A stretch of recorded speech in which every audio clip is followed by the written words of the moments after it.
Hey guys, this is Ankit Saini and you are watching the mentors classes. तो आज की इस वीडियो में हम लोग बात करेंगे एप्लीकेशन ऑफ डिटरमिनेंट्स के बारे में। तो एप्लीकेशन ऑफ डिटरमिनेंट्स में हम लोग सीखेंगे कि डिटरमिनेंट्स का यूज़ करके किसी भी ट्राइंगल का एरिया हम लोग किस तरीके से कैलकुलेट कर सकते हैं। डिटरमिनेंट्स का यूज़ करके हम किस तरीके से ये शो कर सकते हैं कि given set of 3 points is collinear, या फिर किस तरीके से हम डिटरमिनेंट का यूज कर सकते हैं equation of a line calculate करने के लिए।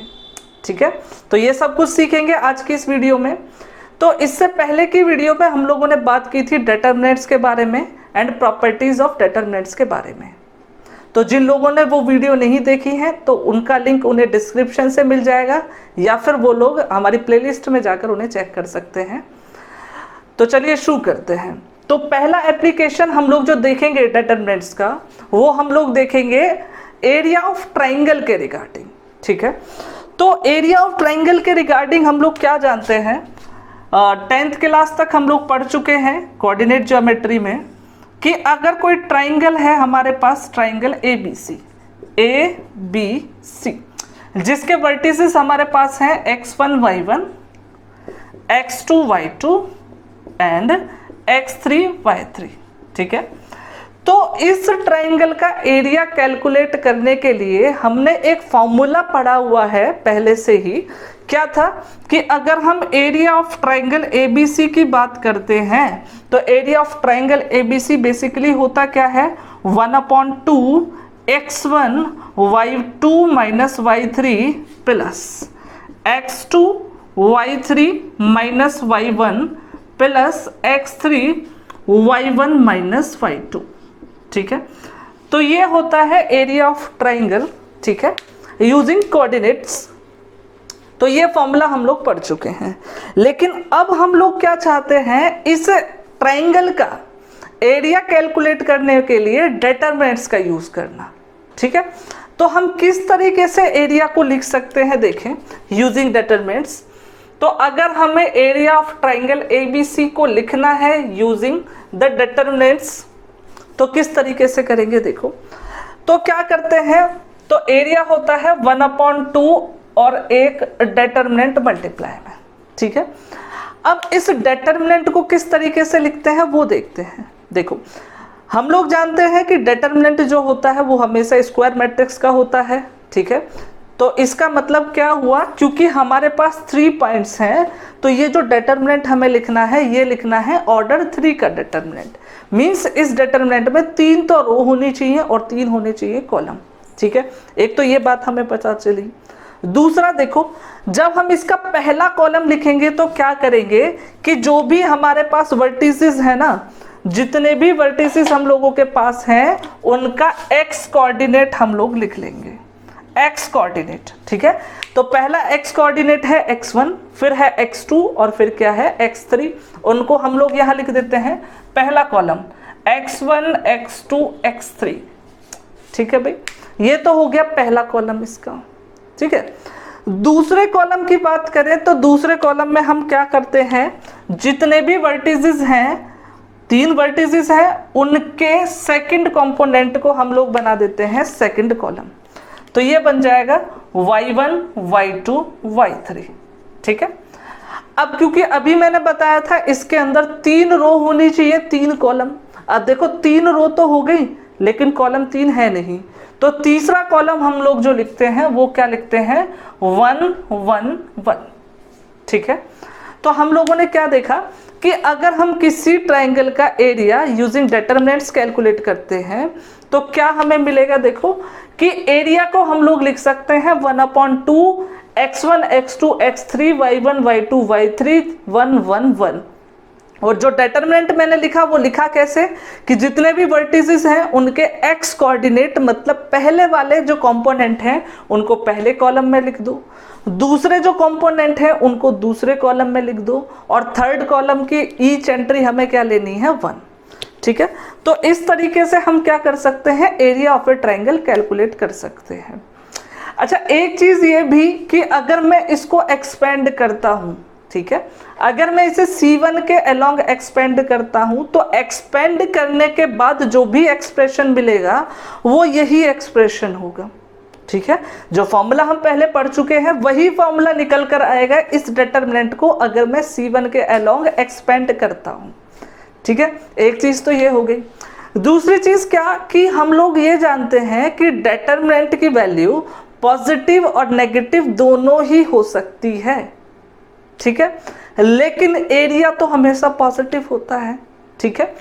तो हम लोगों ने यहां जो लिखा area triangle ABC equal to 1/2 and this, तो यहाँ जो ये डिटरमिनेंट है ये तो नेगेटिव भी हो सकता है, लेकिन एरिया है तो ये पॉजिटिव होना चाहिए। तो हम लोग क्या करते हैं बेसिकली सम बुक्स में हम लोग इसके साथ मॉड लगाकर चलते हैं जो ये शो करता है कि जो भी वैल्यू आएगी पॉजिटिव की नेगेटिव हमें सिर्फ पॉजिटिव क्वांटिटी लिखनी है।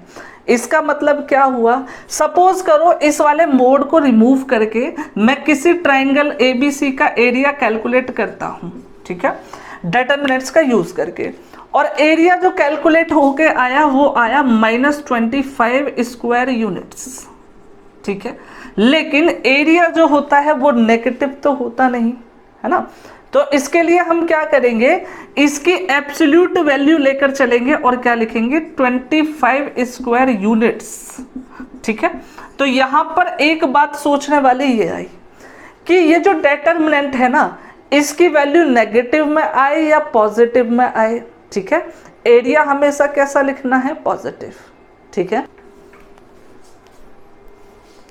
अच्छा, इसके बाद कुछ नोट पॉइंट देखते हैं। क्या नोट पॉइंट है, देखो, जैसा हम लोग जानते हैं कोलिनियरिटी किस तरीके से होती है, हम लोग जानते हैं कि 3 पॉइंट अगर हमें गिवन है तो वो तीनों पॉइंट कोलिनियर कब होते हैं, जब उनसे फॉर्म होने वाला जो ट्राइंगल है उसका एरिया क्या हो, 0, ठीक है। एक चीज हम ये लिखते हैं कि 3 points x1 y1 x2 y2 and x3 y3, ठीक है, are collinear if and only if area of triangle ABC is equals to 0। अगर हमारे पास कोई ट्राइंगल के वर्टिसेस हैं या फिर 3 पॉइंट हैं ABC, अगर उन्हें हम किसी ट्राइंगल के वर्टिसेस मान लें और उस ट्राइंगल का एरिया कैलकुलेट करें और हमें एरिया मिला 0, इसका मतलब हम लोग क्या बोल सकते हैं कि उस ट्राइंगल के जो वर्टिसेस के तौर पर हमने जो पॉइंट लिए हैं वो क्या है, कोलिनियर है, ठीक है। तो करेंगे इससे रिलेटेड कुछ एग्जांपल्स। हाँ, उससे पहले इसका एप्लीकेशन डिटरमिनेंट का लाइन के बारे में भी देखेंगे, बट बिफोर दैट लिखने के लिए आप स्क्रीनशॉट ले सकते हैं या फिर वीडियो पॉज कर सकते हैं। चलिए, तो दूसरी एप्लीकेशन जो है इसकी वो क्या है, equation of a line, equation of a straight line, ठीक है। किसी भी स्ट्रेट लाइन की इक्वेशन हम किस तरीके से कैलकुलेट करते हैं वो देखेंगे इस वाले केस में यूजिंग डिटरमिनेंट्स, ठीक है। तो हम लोगों ने कॉनिक सेक्शन 11th क्लास में सीखा है कि अगर हम बात करते हैं इक्वेशन ऑफ लाइन की, ठीक है, इक्वेशन ऑफ लाइन की अगर हम लोग बात करते हैं पासिंग थ्रू 2 पॉइंट्स, कौन कौन से पॉइंट्स हैं, x1, y1 and x2, y2। तो इसको हम लोग क्या लिखते थे, y minus y1 is equals to y2 minus y1 divided by x2 minus x1 into x minus x1, ठीक है।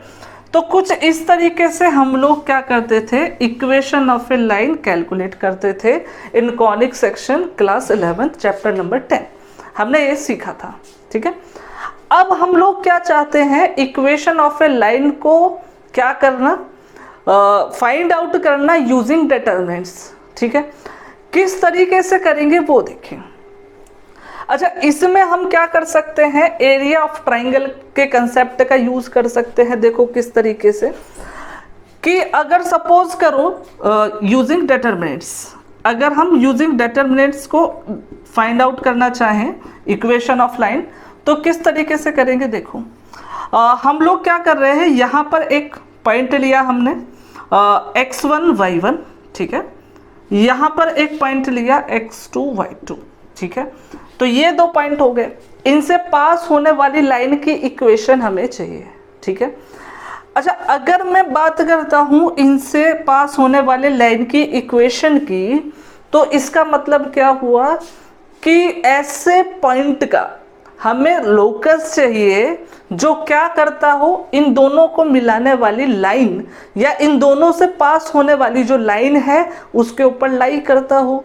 तो ऐसा कोई जनरल पॉइंट या फिर जो हमारा एग्जामिनेशन पॉइंट है उसे हम लोग क्या मान लेते हैं कि भाई ये x, y है, ठीक है। अब इसका मतलब क्या हुआ भाई, अब हमारे पास टोटल कितने पॉइंट आ गए, 3 पॉइंट आ गए, और तीनों के तीनों क्या हैं, कोलिनियर पॉइंट है, ठीक है। अगर ये तीनों के तीनों कोलिनियर पॉइंट हैं, इसका मतलब ये हुआ कि अगर मैं इन तीनों से कोई भी ट्रायंगल फॉर्म करता हूं तो उसका एरिया कितना होगा, 0। अब इस क्वांटिटी का हम यूज करेंगे। देखो एज हमें पता है x, y, x1, y1, x2, y2, ठीक है। ये क्या करते हैं, लाई करते हैं, लाइज ऑन ए लाइन। तो इसका मतलब क्या हुआ, तो ये कोलिनियर हो जाएंगे, सो आर कोलिनियर, ठीक है। तो अगर ये कोलिनियर है तो इनसे फॉर्म जो ट्रायंगल है वो कितना होगा, उसका एरिया होगा 0, ठीक है। 10, तो मैं एरिया लिख देता हूं। एरिया की बात करें तो एरिया होना चाहिए 0। तो एरिया का हमने फॉर्मूला देखा था 1/2 इक्वल टू, यहाँ 0 है। अब एरिया के साथ जो डिटरमिनेंट होता था वो हम लोग किस तरीके से लिखते थे कि जो वर्टिसेस हैं उनके पहले कंपोनेंट, तो x, x1, x2, x, x1, x2, फिर दूसरे कंपोनेंट दूसरे कॉलम में y, y1 और फिर y2, और थर्ड कॉलम हम लोग लेते थे 1, 1, 1, ठीक है। अब ये जो हाफ है इसमें जो 1/2 है उसकी मल्टीप्लाई इधर कर देते हैं, तो हमें क्या मिलेगा, x, x1, x2, y, y1, y2, यहाँ मिलेगा 1, 1, 1 इक्वल टू कितना हो गया, 0। इसका मतलब ये हुआ कि अगर मुझे equation of line passing through दो 2 points x1 and x2, x1, y1 and x2, y2 calculate करनी है, so I can use this formula x, x1, x2, y, y1, y2, 1, 1, 1 equal to 0, ठीक है। तो आगे बात करते हैं इससे रिलेटेड एक्सरसाइज की। तो उससे पहले लिखने के लिए वीडियो पॉज करें। ओके, तो हम अब लोग स्टार्ट करते हैं एक्सरसाइज 4.3। तो पहले क्वेश्चन से स्टार्ट करते हैं, क्या है, find area of triangle with vertices 1, 2, 3, 3 parts are there. 3 parts हैं, तीनों में 3 वर्टिसेस दे रखे हैं, जिससे हमें क्या करना है, using determinant area of triangle find out करना है। तो इसमें 3 पार्ट हैं, जिनमें से 2 मैं करूंगा, फर्स्ट एंड थर्ड। सेकंड वाला पार्ट आप लोग करेंगे एज अ होमवर्क। तो सॉल्यूशन नंबर 1 से स्टार्ट करते हैं। देखो 3 पॉइंट हमें गिवन है, जिनमें से पहले को हम लोग बोल देते हैं A है, दूसरे को हम लोग बोल देते हैं B है, और तीसरे को हम लोग बोल देते हैं C है, ठीक है। उसके बाद देखो हम लोग लिखेंगे पहला वाला component x1, y1 equal to 0, फिर x2 equal to 6, y2 equal to कितना है 0, फिर x3 इज इक्वल्स टू लिखेंगे 4, और लास्ट में y3 इज इक्वल्स टू कितना लिखेंगे 3। अगर हम बात करें एरिया ऑफ ट्राइंगल ABC की, ठीक है, तो एरिया का फॉर्मूला हम लोगों ने देखा था कि पहले x वाले कंपोनेंट लिखते हैं, फिर y वाले कंपोनेंट लिखते हैं, साथ में 1, 1, 1 लिख देते हैं, ठीक है। इसके बाद देखो 1/2 हो गया। x1 की अगर हम वैल्यू देखें तो 1 है, x2 की वैल्यू 6 है, x3 की वैल्यू 4 है, फिर y1 0 है, y2 भी 0 है, और y3 कितना है हम लोगों के पास 3, और यहाँ 1, 1, 1, ठीक है। तो हम इसको एक्सपेंड कर देते हैं अलोंग C2। देखो तो -0 + 0 प्लस फिर आना चाहिए -3, साथ में क्या आएगा देखो, ये वाली रो और ये कॉलम डिलीट, तो बचेगा 1611, ठीक है। तो इसकी वैल्यू आ जाएगी 1/2 -3 1 और ये हो जाएगा -6। तो ये कितना हो जाएगा, यहाँ बचेगा 5 3 जा 15/2। तो एरिया जो हमें मिलेगा वो मिलेगा 15/2 square units. So this will be the area, ठीक है। इसके बाद क्वेश्चन नंबर 1 के थर्ड पार्ट की तरफ जाते हैं। तो solution of first question third part, तो इसमें भी हमें क्या गिवन है, 3 पॉइंट गिवन है ना। तीनों को हम फिर से क्या बोल देते हैं, पहले को तो बोल देते हैं A है -2, -3, दूसरे को हम लोग बोल देते हैं B है 3, 2 और तीसरे को हम लोग बोल देते हैं C है -1, -8, ठीक है। तो अगर हम इसके एरिया की बात करते हैं, एरिया ऑफ ट्राइंगल ABC, ठीक है, तो क्या होगा 1/2, फिर हम लिखते हैं x कंपोनेंट पहले कॉलम में। तो देखो -2 3 -1, इसको हम लोग लिख देंगे, ठीक है। फिर दूसरे कंपोनेंट देखेंगे, यहाँ है -3 2 -8 और लास्ट में हम लोग डालते हैं लास्ट कॉलम को 1 1 1, ठीक है। अब हम लोग देखो क्या करते हैं, सिंपली इसे एक्सपेंड करने से पहले देखो R3 को हम लोग बना लेते हैं R3 - R2 और R2 को हम लोग बना लेते हैं R2 - R1। क्या बेनिफिट होगा इसका, देखो 1/2, R1 में कोई चेंज नहीं कर रहे तो इसको हम एज इट इज लिख देते हैं, ठीक है। अब देखो -1 से 3 को माइनस करेंगे तो -4, 8 से 2 को माइनस करेंगे तो -10, 1 से 1 को माइनस किया तो 0, 3 से -2 को माइनस करेंगे तो 5, 2 से -3 को माइनस करेंगे तो 5 और अगर 1 से इसको माइनस करेंगे तो कितना आएगा 0, ठीक है। उसके बाद हम इसे एक्सपेंड कर देते हैं अलोंग C3। तो एरिया ऑफ ट्राइंगल ABC क्या होगा हमारा, देखो 1/2, ये 1 है, 1 के साथ क्या आएगा, ये और ये दोनों क्लोज, 5 -4 5 -10। तो ये जो वैल्यू आएगी वो आएगी 1/2, ये हो जाएगा -40 और सॉरी -50 और ये वाला कितना बचेगा प्लस का 20, है ना। तो एक तो -50 एक प्लस का 20, तो ये हो गया -30 और अगर -30 में 2 से डिवाइड करते हैं तो कितना बचेगा -15, ठीक है। लेकिन एरिया तो हम पॉजिटिव में लिखते हैं, देयरफॉर लिख देंगे यहाँ since area can not be negative, area can not be negative, therefore area जो हमें लिखना पड़ेगा ट्राइंगल ABC का वो कितना होगा 15 स्क्वायर यूनिट्स, ठीक है। तो आगे बढ़ते हैं क्वेश्चन नंबर 2 की तरफ, बट बिफोर दैट इसे लिखने के लिए स्क्रीनशॉट ले सकते हैं या फिर वीडियो पॉज भी कर सकते हैं। तो आगे बढ़ेंगे, पहले मैं इसे रिमूव कर देता हूं, ठीक है।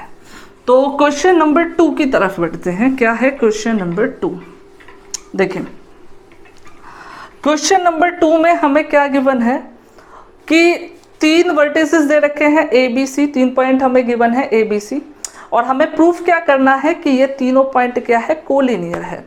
तो किन्हीं भी 3 पॉइंट को कोलिनियर कैसे शो करते हैं ये मैंने बताया हुआ है। क्या बताया था, अगर उन तीनों को वर्टिसेस मान के अगर हम किसी ट्राइंगल का एरिया कैलकुलेट करें और वो एरिया आता है 0 तो हम क्या बोलेंगे, वो जो पॉइंट हमने वर्टिसेस कंसीडर किए थे वो क्या है, कोलिनियर। वो हम लोग यहाँ यूज करेंगे, देखें कैसे। तो solution of question number 2, point given है, एक तो A है, A क्या है A, B + C, फिर B है, B कितना है B हमें गिवन है B, C + A और C जो हमें गिवन है वो क्या है C, A + B, ठीक है। उसके बाद हम लोग देखो करेंगे क्या, देन अगर हम बात करते हैं एरिया ऑफ ट्राइंगल ABC की तो क्या होगा, देखो ये बन जाएगा पहला कॉलम, तो ABC पहले वाले कंपोनेंट पहले कॉलम में, फिर दूसरा कॉलम मतलब दूसरे वाले कंपोनेंट C + A + B, ठीक है। और लास्ट वाला कंपोनेंट हम लोग रखते हैं 1, ठीक है। अब हम लोग देखो करते क्या है, हम C2 के अंदर C1 को ऐड कर देते हैं तो क्या बनेगा, A B C, ये बन जाएगा A plus B plus C, और यहाँ भी बनेगा A plus B plus C, यहाँ भी बन जाएगा A plus B plus C। Third वाला कॉलम हमारा 1 है, तो हम क्या करते हैं, सेकंड वाले कॉलम से A plus B plus C को ले लेते हैं कॉमन। ठीक है, इसको कॉमन लोगे तो क्या बचेगा, A B C 1 1 1 1 1 1। तो अब देखो सेकंड और थर्ड कॉलम कैसे हो गए, आइडेंटिकल। इसका मतलब इस पूरे डिटरमिनेंट की वैल्यू हो गई 0। तो एरिया ऑफ ट्राइंगल ABC जो हम लोग कैलकुलेट कर रहे थे वो कितना आया, 0। इसका मतलब क्या हुआ, देयरफॉर पॉइंट जो ABC है वो क्या हो जाएंगे, आर कोलिनियर। और इतना ही तो हमें प्रूफ करना था। ठीक है, हो गया ये तो। ठीक है, आगे बढ़ते हैं क्वेश्चन नंबर 3 की तरफ, बट उससे पहले इसे लिखें। लिखने के लिए आप स्क्रीनशॉट ले सकते हैं या फिर वीडियो पॉज कर सकते हैं। ओके, तो क्वेश्चन नंबर 3 हम लोग देखते हैं क्या है। Question number 3, okay,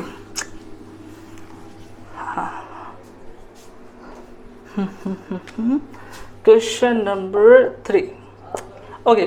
question number 3 में क्या है, 2 पार्ट्स हैं, है ना। इनमें से एक पार्ट मैं करूंगा, एक पार्ट आप एज ए होमवर्क करेंगे। तो 3 का फर्स्ट वाला पार्ट मैं कर देता हूं, क्या है, this one is k, 0 4, 0 and 0, 2। ठीक है, these are the vertices of a triangle whose area हमें गिवन है कितना है, 4 स्क्वायर यूनिट्स। ठीक है, देखो किस तरीके से करेंगे देख लेते हैं। तो एरिया हम लोग कैलकुलेट करते हैं, देखो किस तरीके से करते हैं सॉल्यूशन। हम लोग क्या करते हैं, इसे A बोल देते हैं, इसे B बोल देते हैं, इसे C बोल देते हैं। ठीक है, यहाँ सॉल्यूशन लिख देते हैं सीधे सीधे, सॉल्यूशन थर्ड का फर्स्ट। ठीक है, अब देखो इसमें हुआ क्या कि एरिया जो इसने 4 गिवन है ना, हम अपनी तरफ से एरिया निकालते हैं। तो एरिया ऑफ ट्राइंगल ABC, ठीक है, इक्वल टू 4 है। हम खुद निकालते हैं एरिया 1/2, क्या लिखते थे, x वाले कंपोनेंट। ठीक है, और यहाँ पर हो गया y वाले कंपोनेंट 0 0 2, और यहाँ रखना है 1 इक्वल टू। अब इसमें ध्यान देने वाली बात क्या है, देखो यहाँ तक तो मैंने सिर्फ एरिया लिखा था, इसीलिए लिखा +4। लेकिन अब मैंने क्या किया, यहाँ डिटरमिनेंट भी इंट्रोड्यूस कर दिया।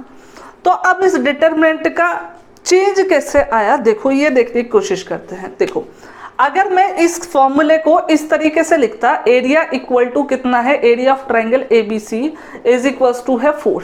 ठीक है, अगर मैं इसकी बात करूं तो 1/2 इंटू डिटरमिनेंट 4, इस पूरे को मैं D सपोज कर लेता हूं डिटरमिनेंट को।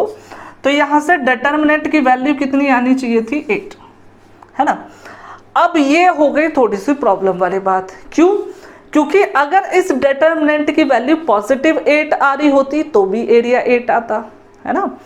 और अगर इस डिटरमिनेंट की वैल्यू क्या रखी होती, -8, तब भी हम एरिया किस में लिख सकते थे, पॉजिटिव में।